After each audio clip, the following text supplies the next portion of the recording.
Hey guys, this is 2.2. So the beginning of this unit we did chapter 1. We're moving on to chapter 2. If you remember, the last thing we did for the review unit was for unit 1 was distance and midpoint, and that had to do with the coordinate plane. We're now going to do, that was 2.1. We're now going to do 2.2, and then the last lesson of this chapter will be 2.3. So this is going to talk about how to graph equations. We're going to do linear equations, and we're going to find intercepts, and then we are going to practice symmetry with respect to the origin, symmetry with respect to the y-axis, and symmetry with respect to the x-axis. So we're going back to the coordinate plane with this lesson, and then 2.3 will be slope on the coordinate plane. Okay, so our first example when we're talking about graphing equations is that we are going to look at the graph of the equation 3x minus y equals 9, and then we are going to determine whether these 2 points are on the graph of that line, okay?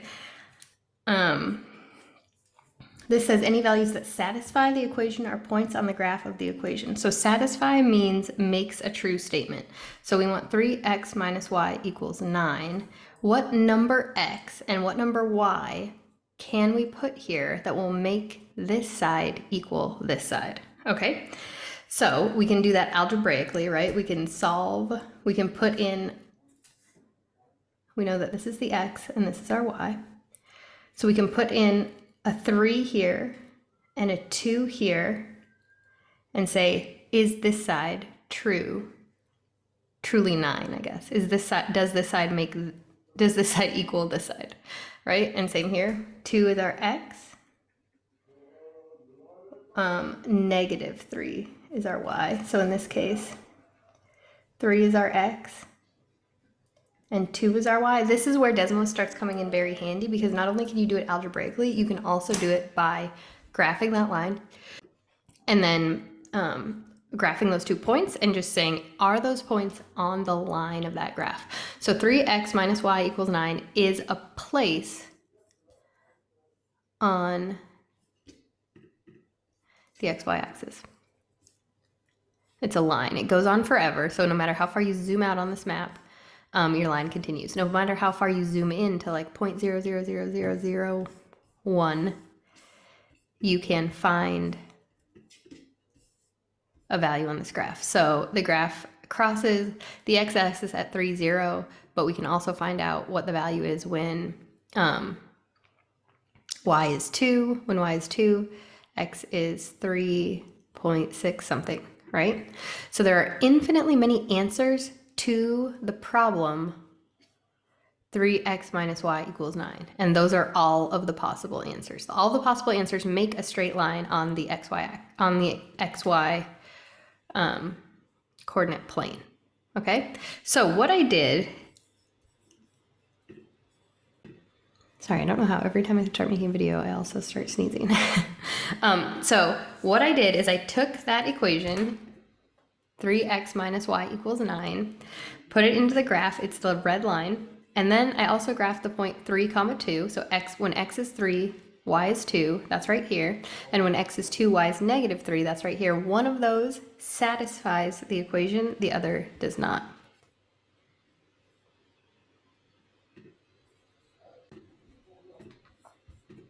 Okay.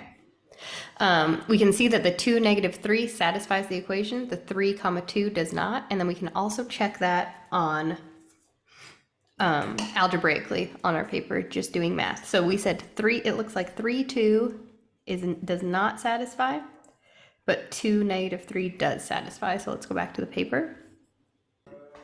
Okay, we decided this one does not and this one does, just based on the graph in Desmos. Here x is 3, y is 2, so we're expecting this to not work for us. 3 times 3 minus 2 is 9. 3 times 3 is 9. 9 minus 2 equals 9. We know that that is not true, so this is false. This does not satisfy the equation. This point is not on the graph. Verified algebraically, and then we looked at the picture, and the picture matches what we verified algebraically. The picture looks like this one is on the line, and it can be right next to the line, and we can't really tell if it's on the line, but if you touch it, on Desmos, it should show you that it is part of the line. So 3 times, in this case, 2 minus -3 equals 9. So that looks like it's a little bit more possible. 3 times 2 is 6. 6 minus a -3 is 6 plus 3. 6 plus 3 is 9. This is on the graph. Or you could just say false, true. Good? All right. So basically, you can choose any x value, find its y. It's infinite. It goes on forever. There are infinitely many answer pairs because every x is different. So every different x is going to give you a different y value. When you connect each of these answers, you end up with a graph. Yeah? So any equation with an x and a y variable have a graph that can go with them and fit on the Cartesian coordinate system as long as the numbers aren't imaginary. Good? Okay. There's one more note I just want to make in case it comes up on, in terms of language on my math lab. So if you have something like this, and they ask you about, let me draw. Okay, if I put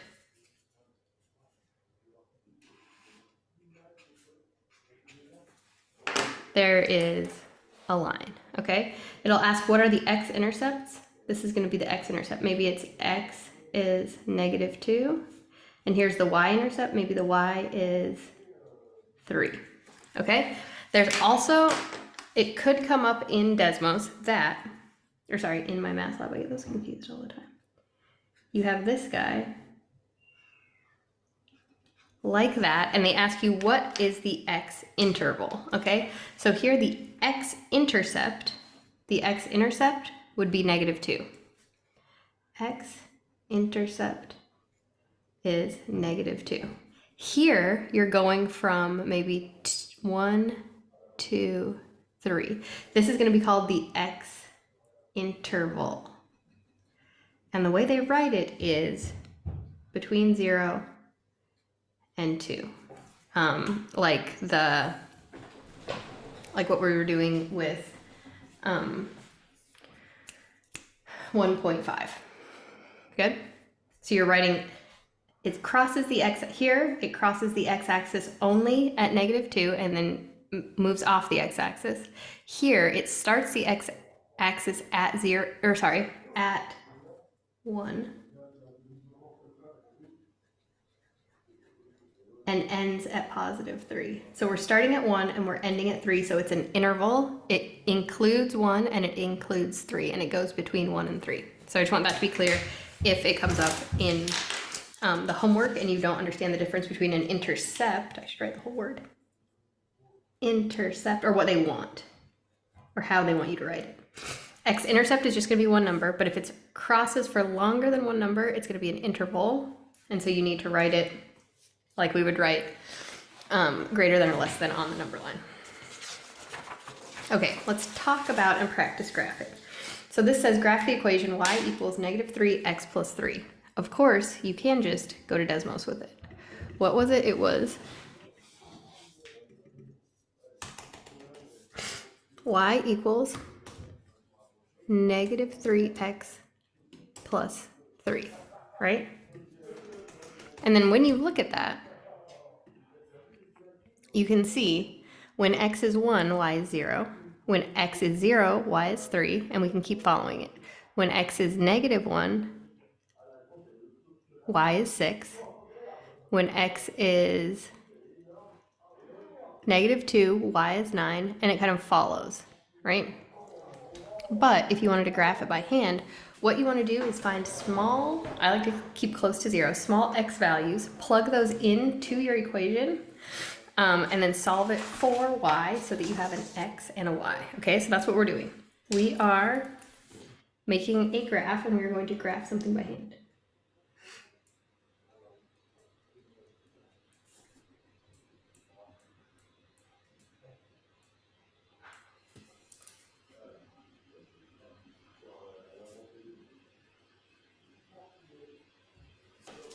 Good? Okay, so it gave us x equals 0. I like that one because that's kind of like the simplest often that you can get.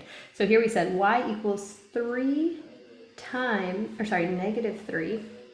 I'm just replacing x with the number they give us, and I'm starting with 0 because it looks like the easiest to me. So negative 3 times 0 plus 3 is 0 plus 3, which is 3. So that means my point is 0, 3, and that's also the point that we saw on Desmos, right? So x is 0, y is up 3. 1, 2, 3. Good? Okay, then you want to kind of check what's it going to do on when x is negative, and what's it going to do when x is positive. So when x is negative, same thing, 3, but instead of times 0, 3 times negative 1 plus 3. Oh, I'm sorry, it's negative 3. Right? Negative 3 times negative 1 is 3. 3 plus 3 is 6. So that point becomes negative 1, 6.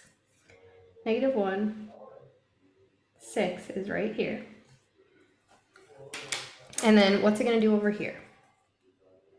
Negative 3 times a positive 1 plus 3 is, negative 3 plus 3 is 0.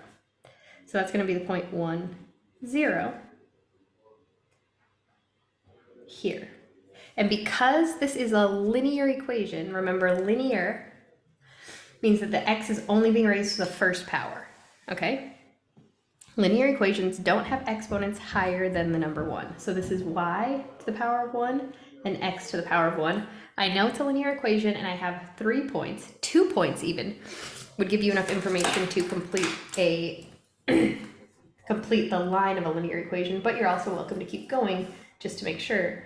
And if you're bad at lines, like I am. And I'm also bad at spacing things. Okay, so let's keep going just for the heck of it.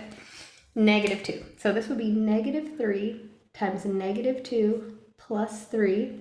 Negative 3 times negative 2 is in positive 6. 6 plus 3 is 9, right? So that's the point, negative 2, positive 9.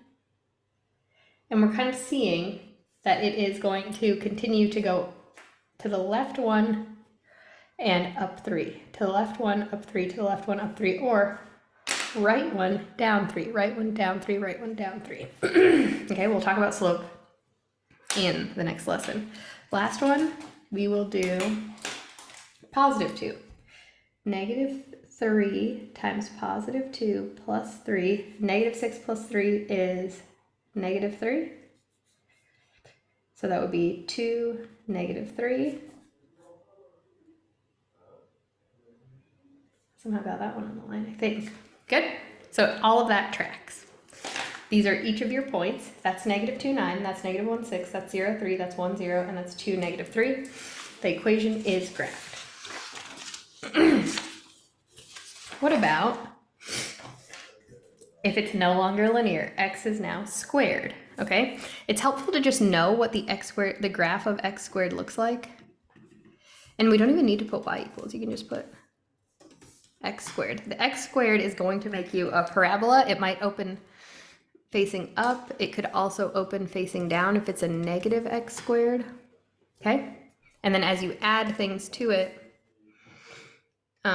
you change the way it looks, but it's still a parabola.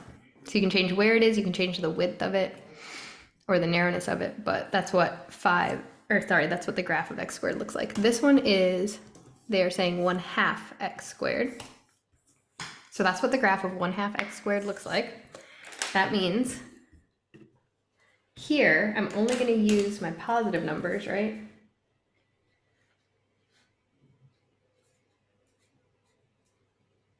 And it's harder to graph these because you can't really infer. With a straight line, you just take a ruler and you know where it's going to end, but these you do not.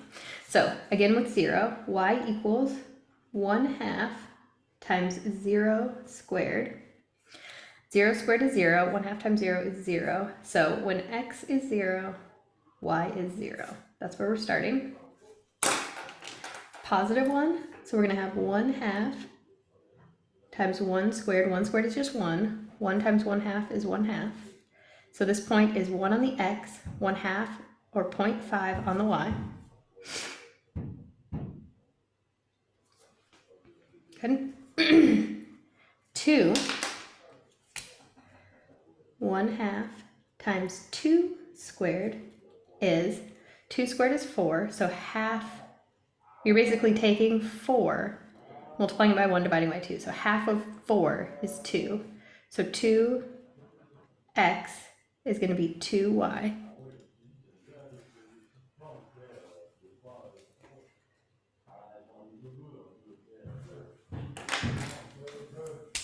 Negative 1, so now I have 1/2 times negative 1 squared equals, oh sorry, I was just copying down there like I knew what I was doing. Negative 1 squared is going to be a positive 1, so that's going to actually give us the exact same y value as the 1 had. So negative 1 and 1 both have the same y value of 1/2. So you're kind of, oops, should have made that a bit narrower. Should have made these less. 1/2 times negative 2 squared. So you know it's going to be a parabola because you know that x squared always makes a parabola, and you see it. And so it makes sense that this value, these values are going to mirror these just in terms of the slope of how it's curving. Negative 2 squared is also 4, so it's still going to be 4 divided by 2, which is 2. So negative 2 and 2. But they kind of parallel each other. Negative 2 and 2. On either side. Good? All right. Nope. So now we are going to talk about intercepts. At the beginning of the lesson, I think I explained the difference between intercept, something crosses, and interval, something is on for a while, okay? So an intercept is the point at which a graph crosses or touches the x-axis would be the x-intercept, or the y-axis would be the y-intercept.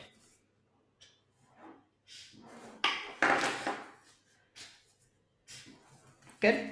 To find the x-intercept, let y equal 0 and solve for x. Your x-intercept is either just going to be x equals and the number, or you can put that number, comma 0 as a coordinate point. To find the y-intercept, let x equal 0 and solve for y, so that point will be 0, comma, whatever your answer is. So this is one that I would probably put on a note card, but we all remember different parts, right? But I would put this on a note card just to be sure, unless you're very comfortable with it. So it's asking us right here to find the intercepts of the graph. We don't have an equation of this graph, so we can't set anything equal to 0 to solve for the x, or set anything to equal to 0 to solve for the y, so we just have to list them. So my x-intercept means I'm going to cross the x-axis. This is my x-axis, so I'm going to cross my x-intercept, or sorry, I'm going to cross that x-axis with this graph at the point -4, 0, and at the point +3, 0. So see how they fit that? You put, here x is -4, so you put that x value in, and then you have a 0 for your y. Here x is 3, so this is going to be the point 3, 0.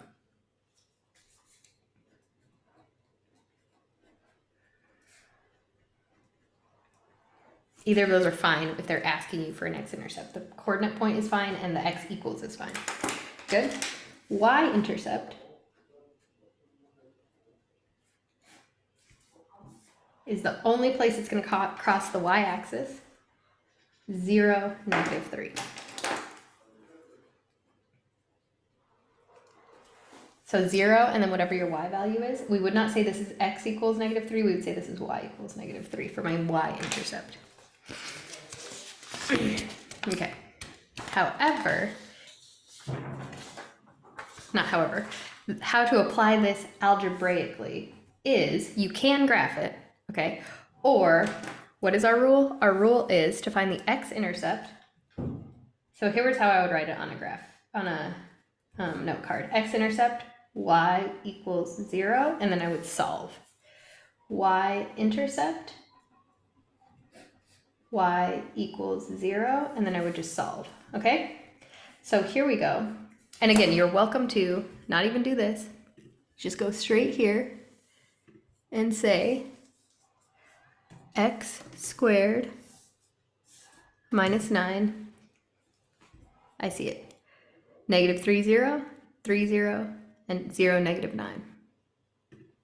Or you can do it algebraically, because you can use Desmos on all exams, okay? Don't hesitate. Y equals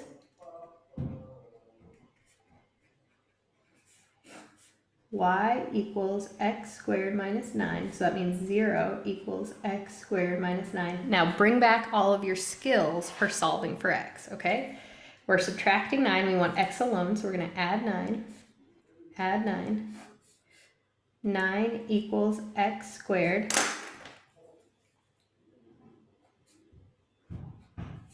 Good. Remember, plus or minus, okay? So the square root of x squared is just x. The square root of 9 is 3. So it's a 3 and a negative 3. Good. X equals negative 3, x equals 3. Or, right, write it as, we know it goes x comma y. So write it as negative 3, 0, 3, 0. Those are my x-intercepts. Y-intercepts make x 0. Y equals x squared minus 9. So y equals 0 squared minus 9. Y equals negative 9. Or 0 for x, negative 9 for y. What is my x? My x is 0. When x is 0, y is negative 9. You can also call it, so once you get here, y equals negative 9 when x equals 0. So that's how I know what my points are, x, or what my two values are. X is 0, I set it up here, that's how I found my y. X is 0, y is negative 9. X is 3, or x is negative 3 when y equals 0. Okay? And those fit with what we saw in decimals. They will always fit, no tricks. Moving on to symmetry, okay? Symmetry, think of a mirror. This is very difficult. I want you to like hold up a mirror. All right, hold on. Okay, I'm gonna try this. I'm not sure if it's gonna work. Basically, symmetry means if it was folded, the graph would lie on top of itself, okay? Or when you're holding up a mirror, you see symmetry. You see the same image reflected. Okay, so that's what we're looking for when we use the term symmetry. Here's the x-axis. So that's symmetry with respect to the x-axis. Oops. Symmetry with respect to the y-axis. It's not the same because I'm holding my mirror on my x-axis. So it's not the same on my x-axis. But if I hold my mirror on my y-axis, I can see the same pattern over here as over here. Good? And then, respect to the origin, does not. Maybe it's like diagonal? It is not diagonal. There's no mirror. Respect to the origin means you're gonna take your entire image and you're gonna flip your paper. Is it the same, okay? I encourage you, if this was confusing, to spend some time on symmetry. I can even, you can email me and I will make you another video. I've just seen students confused about this and it causes a lot of point loss on your grade. It affects your grade if you don't understand this. A lot of people don't understand it and that's fine. You just gotta keep practicing or keep talking with me about it until you're comfortable with it, okay? So symmetry, think of a mirror. If I hold up a mirror to, what are they talking about? They're talking about the x-axis. So I'm gonna hold up a mirror to the x-axis, okay? I should see the same image reflected in the bottom or on the top, okay? I feel like that was a bit of a leap ahead. A graph is symmetric with respect to the x-axis if and only if is what they're trying to say here. IFF means if and only if. For every point x, y on the graph, the point x negative y is also on the graph. So you'll notice that we reflected it. It's the mirror image, but it's also that this y value is the opposite of this y value, okay? So pretend like this is 1, 1, right? Put it down here. This xy is 1, 1, x is 1, y is 1. So down here, this point is going to be 1, -1. This is going to be 3, 1. So this is going to be 3, -1. This is going to be 4, 1. So this is going to be 4, -1. For every point x, y on the graph, x stays the same, but y becomes the negative version of itself. So here's y, here's negative y, y, negative y, y, negative y, 1, -1, 1, -1, 1, -1, but the x's don't change, right? The x is just x. X remains x, 1, 1, 3, 3, 4, 4. Good? If the graph were folded along the x-axis, the graph would lie on top of itself, or if I held up a mirror to the x-axis, I would see the same thing as when I remove the mirror, okay? So, example 6. If a graph is symmetric with respect to the x-axis and the point 5, 3 is on the graph, what other point must also be on the graph? Okay, let's graph this point, 5, 3.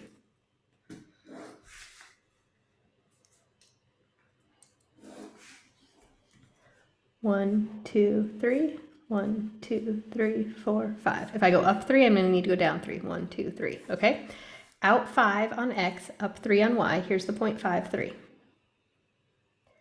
If I take my mirror and I hold my mirror up to 5, 3, then that should also exist somewhere right here, right?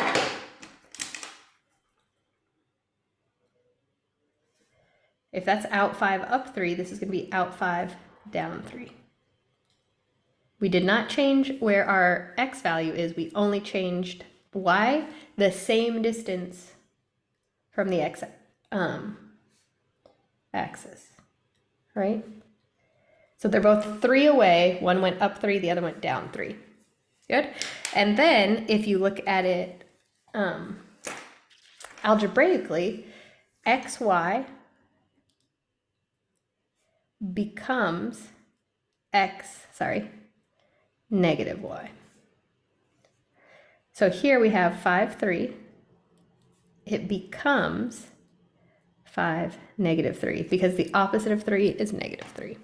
So what other point must also be on the graph? The point 5, -3. And that is symmetry with respect to the x-axis, okay? The x-axis.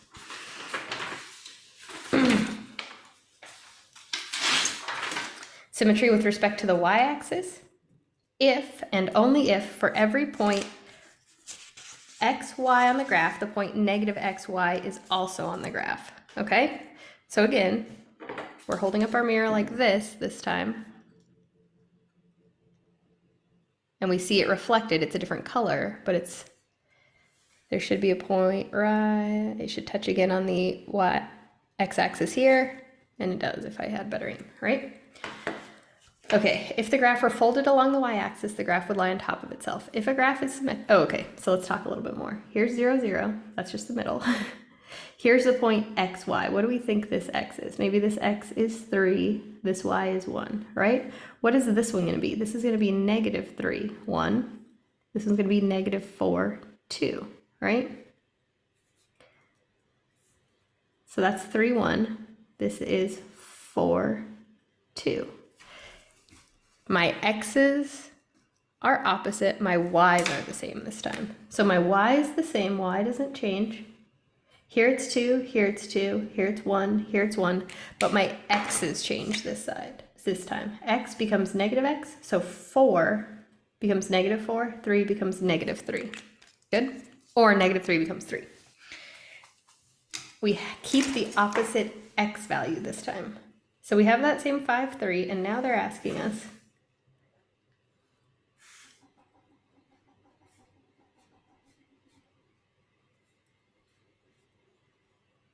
if the point 5, 3 is on the graph, what other point must also be on the graph? If it is symmetric with respect to the y-axis. Remember, the y-axis is this one. So if I held up a mirror on my y-axis, it should be over here somewhere, right? So that means I have the same height of 3, but instead of positive 5, I'm going to go negative 5. Same distance from what you're being symmetric, what you're asking it's symmetric to, so that's 5. It's a distance of 5. Good. Algebraically, x, y becomes negative x, y. So 5, 3 becomes negative 5, 3.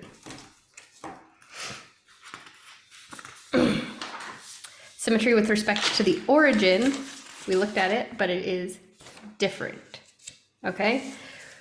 A graph is symmetric with respect to the origin if and only if for every point x, y on the graph, the point negative x, negative y is also on the graph. If the graph is turned upside down, it looks the same as it did right side up. So what I do, if it's an exam and I'm very unsure, is I would draw that. So I would say, or I would describe it. So here's my graph.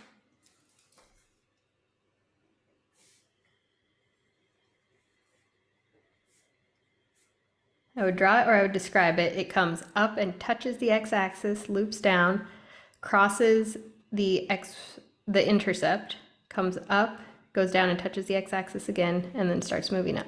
So that's my description or my picture. And then I would turn it over and make sure it still looks exactly like what I drew, as much as what I drew ever looked like it. Good? So that's a trick for testing for symmetry with respect to the origin, because it's not as simple, just imagining it upside down. And it's hard because you're taking an exam on a computer also. All right. So for this one, we need to change the sign of both. We're just making it symmetry with respect to the origin, so it's the same distance from the origin rather than the same distance from one of the axes, okay? So we are changing the sign of both x and y. Remember, when we had symmetry with respect to the x-axis, we change only y. Change sign of y value. Okay, when it was symmetry with respect to the y-axis, we change sign of x value. Here, change sign of x and y.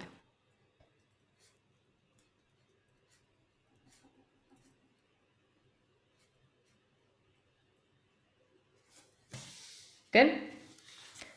Okay, opposite x value, opposite y value.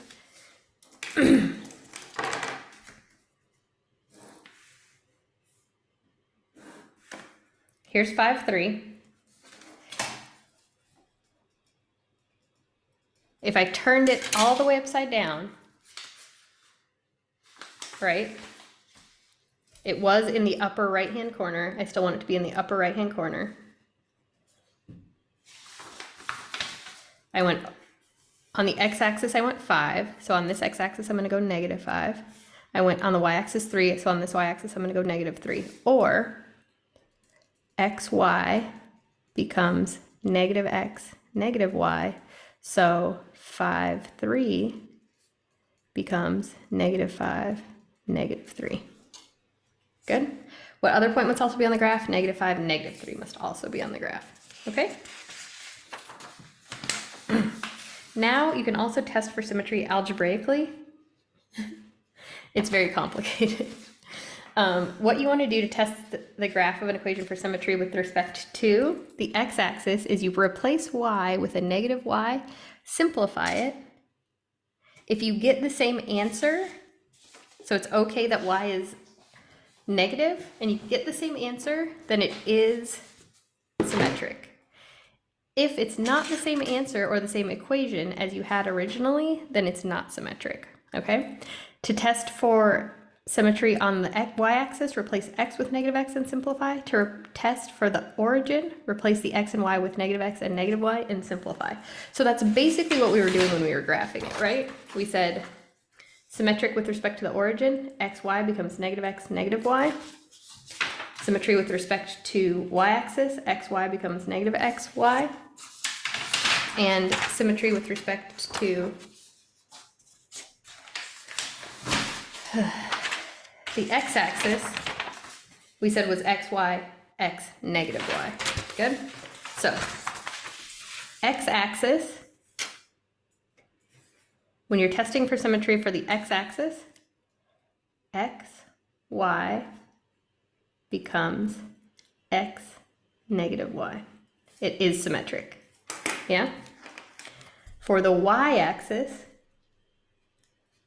x, y becomes negative x, y. And for the origin, x, y becomes negative x, negative y. Good? All right, so let's test each of these for symmetry to kind of show you what I mean. Let's start with the x-axis. So let's test the x-axis for symmetry. What we want to do is we want to take any y value and change it to a negative y. So we have 9x squared plus 16 parenthesis negative y squared equals 25. So the only thing I changed was the y squared becomes a negative y squared. 9x squared plus 16 negative y to the second is going to give me the same value as y to the second, so I can simplify it to y squared equals 25. So that is the same equation. It didn't change by making the y negative. So it is symmetric with respect to the x-axis. All right, then we'll do the y-axis. So for the y-axis, you take x and y and you make x negative. 9 negative x squared plus 16y squared equals 25. So we're not solving anything. We're just simplifying it again and seeing, did we get back to this or not? Negative x squared is the same as x squared, so you can just say it's 9x squared plus 16y squared is 25. You can say that's true. And so that is symmetric with respect to the y-axis. If it's symmetric with respect to the x-axis and the y-axis, it's going to be symmetric with respect to the origin. So the origin is we're going to take x and y and make both of them negative. So 9 negative x squared plus 16 negative y squared is 25. Negative x squared, we've already done it, becomes 9x squared. Negative y squared becomes, we already done it, 16y squared is 25. Good? Let's look at it in Desmos and make sure we agree. All right, so here it is in Desmos. It's a circle. If you take a circle and you pick a point, let's pick the point 1, 1, 1. Yeah? Is that point reflected across the y-axis? Yes. Negative 1, 1, right? Is it reflected across the x-axis? Yes. 1, negative 1, right? And then is it over here? Yes, negative 1, negative 1. So that does make sense that that would be symmetric with respect to the y-axis, the x-axis, and the origin. Let's look at the second one. The second one is y equals 6x squared divided by x squared plus 2. You're not doing any solving. We're just making it negative and resimplifying. So for the x-axis, you want to make y into a negative y. So negative y is 6x squared over x squared plus 2.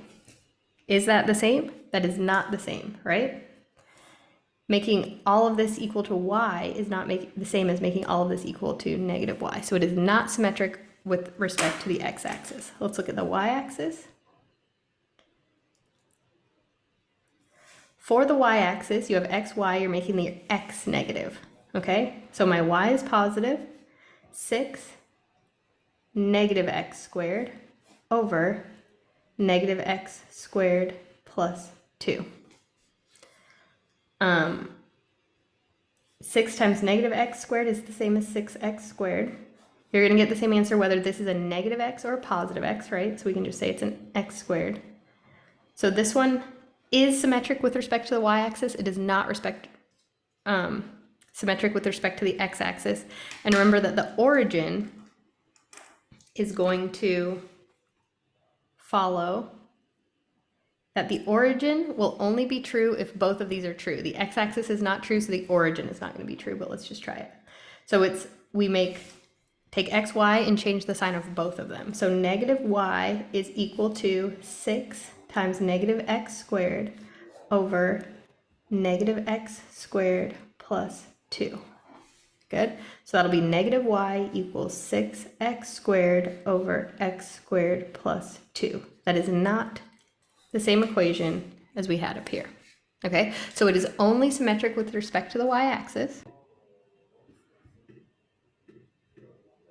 All right, so when we look at this, we can see that it is symmetric on the y-axis, right? We have 1, 2, and we have negative 1, 2. But on the x-axis, it's not symmetric. And of course, if I turn this all the way upside down, it wouldn't be a V anymore, right? It would be more of an N, more of a hill. Yeah. So that does line up with what we figured out algebraically. But you can always just go straight to graphing utility. You're welcome to do that. All right. For example 10, it says graph the equation y equals negative x squared plus 4 by plotting points. Find any intercepts and check for symmetry. Verify using a graphing utility. Yeah? So, let's not plot the points. That's boring. Let's find intercepts and check for symmetry, okay? So remember, to find an x-intercept, we need y equal to 0, okay? So it's y equals negative x squared plus 4. We're just going to say y is 0. So 0 equals negative x squared plus 4. Okay? I'm solving for x, but it's a negative x. I don't like that. So instead of moving the 4, I'm going to move the x. So now I have x squared equals 4. Good. To solve for x, I'm going to take the square root, plus or minus. So now x is equal to negative 2 and 2. Good. And the way I write it is either x equals negative 2 or negative 2, 0. X equals negative 2 and 2 when y equals 0. For my y-intercept, I'm going to make x equal 0. So that is y equals negative 0 squared. Because the negative's outside, I'm going to, it doesn't matter. But we're not making, if this was a 5, it wouldn't be negative 5 squared, it would be 5 squared and then the negative outside because the negative is not part of x, it's outside. There's no parentheses. Plus 4. 0 squared is just 0, plus 4. So y is 4 when x is 0. So that's the point 0, 4. Sorry, I thought it was a 2. I don't know why. Good? Okay. We know that it's going to cross at negative 2, 0, and at 2, 0, and at 0, 4. It's a x squared, so it's either going to be like this or like this. It's a negative x squared, so it's going to be like this. And it's going to cross at negative 2 and 2, and this is going to be 4. All right, so you can start figuring out what this looks like. Let's test for symmetry. So symmetry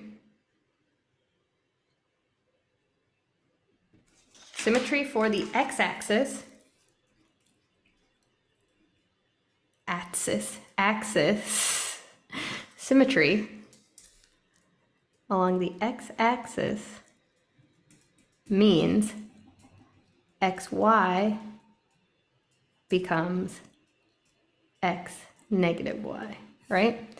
So we had y equals negative x squared plus 4, and we're going to make that y into a negative. Negative y equals negative x squared plus 4. I'm going to say that is not symmetric with respect to the x-axis.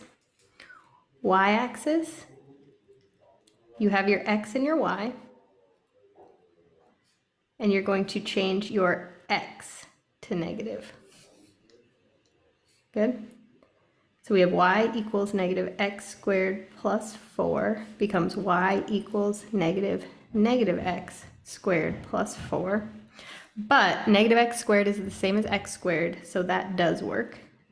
X squared plus 4. Because you're going to square that negative, and it doesn't matter if it's a negative or positive. Negative 2 squared is 4, but positive 2 squared is also 4, so it doesn't really impact it. And finally, the origin, but we know that for the origin to be symmetric, you would have to have both the x-axis and the y-axis symmetric first. X, y, negative x, negative y. Y equals negative x squared plus 4, so is negative y equals negative x squared plus 4 the same? It is not, okay? So graphed it, find intercepts, and check for symmetry. We did plot 3 points, right? We plotted the point negative 2, 0, 2, 0, and 0, 4. We checked for symmetry. I said plotting points is boring. As long as you know how to look at Desmos and get those points from Desmos into my math lab, you don't need to be hand graphing these unless you think it's useful. So symmetry is only symmetric with respect to the x-axis. So it's symmetric with respect to the x-axis, and it crosses negative 2, 0, 2, 0, and 0, 4. Let's see if, when we graph it, that is true. So when we look at negative x squared plus 4, we see that it crosses at 2, 1, 0, it crosses at 2, 0, and it crosses at 0, 4. And then it is only symmetric with respect to the y-axis. I can only hold a mirror up to the y-axis and have it reflected, and not the x-axis. So that is the end for lesson 2.2. Graphing equations, intercepts, and symmetry. Thank you, and see you next time.